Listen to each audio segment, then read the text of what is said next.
To me, what Grandma was joy and love, unconditional love.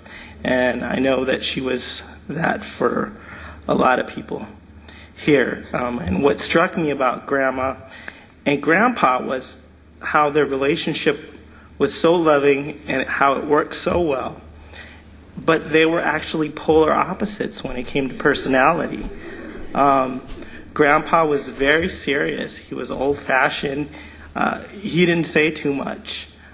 When he did talk, you had to listen because he was very profound. He was very eloquent. But he just didn't, see a need for a lot of extraneous chit-chat. His favorite saying, probably said it every day, was when we would sit down to eat. He'd like to say, "Come y calla." Eat and be quiet. So, and that was hard to do with Grandma around. And we broke the rule. We always ate and we talked. But for Grandpa, eating was a very, very serious thing. And Grandma was an excellent cook, a wonderful cook. So that was probably part of it. He didn't want to waste time talking. So Grandpa was very, very serious, and no idle chit chat. He had no problem just if he wasn't working all over the house, working hard. He would just sit there and he would twiddle his thumbs furiously, thinking about something no one else will ever know what. But Grandma was the opposite. She was always happy. I don't think I ever saw her sad. She was very social. She loved to talk.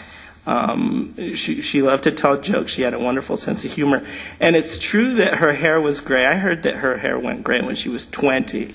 But to me, she was, even though she had that gray hair and she looked older, she was always so young in spirit and so loving and so lively. So memories of my young and vibrant Grandma, because I think she remained that way until very close to the end, are some of the best memories, especially getting together for Thanksgiving when the whole family would gather around and she would cook the turkey and the stuffing and the mashed potatoes. We also all spent time in Miami in the summers, and we would gain 10 pounds every time we went to her house. We would come back fat and chubby and spoiled. But that's what she did for us. She made wonderful tortillas, flour tortillas with mantequilla, with butter, that she would serve you right hot off the griddle. And that was heaven right there. That was the best. So I feel really lucky that I got to spend a lot of time with my Grandma over the summers. And I always wondered how my mom was able to raise 5 boys. How did she raise 5 boys? We were so rambunctious and crazy and terrible. Well, I think she had a lot of help. She would drop us off at Grandma's house in the summer, and I think that's why she's been able to keep her sanity. But like I said, Grandma fed us in the morning. Her breakfast was amazing. There'd be avena, which is oatmeal. Sometimes 2 or 3 eggs. We didn't know about cholesterol back then. She would have pancakes, and the most amazing thing that she would do is she'd take these little hot dogs, these little frankfurters, and she'd cut little legs into them, and she'd cut little arms, so it'd be a little man, and it looked really neat. She put a little happy face on there with ketchup and little eyes that she made with mustard, and it was really, really special. And everything she did with love. And I tried to make one of those for my son the other day, and it looked terrible. The mouth was all crooked and the eyes, and I give it to him, and it's got one arm's longer than the other. Hers were always absolutely perfect, and he looks at it and he goes, "Yuck!" And he refused to eat it. I had to eat it, and nobody could do it like Grandma. Nobody could do it like Grandma. So we'd have these wonderful breakfasts. We'd have her wonderful tortillas and the wonderful Thanksgiving. And the other thing about her is she kept her house spotless. She kept her house spotless. She had these beautiful plants growing all over. They were all vibrant, and it was amazing how she had time to do this.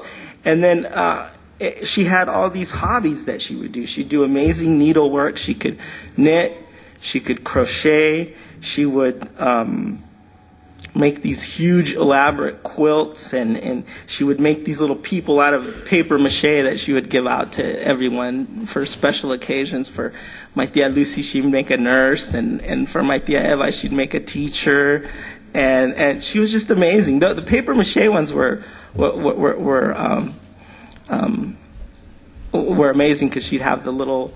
She'd make everything. She'd have a little stethoscope, and she'd make that. And I don't know where she found time to do this, in her day while keeping everything together.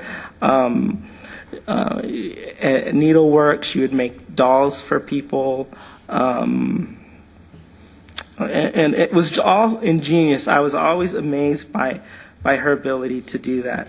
As a matter of fact, her one of the things that she liked to do was when one of her grandchildren got married, she loved to make this huge quilt for them with flowers embroidered in it, and it was amazing. And those of you who got a chance to get one of those are very, very lucky, because they're very difficult, and the time and the care and the love that went into every single one of those stitches.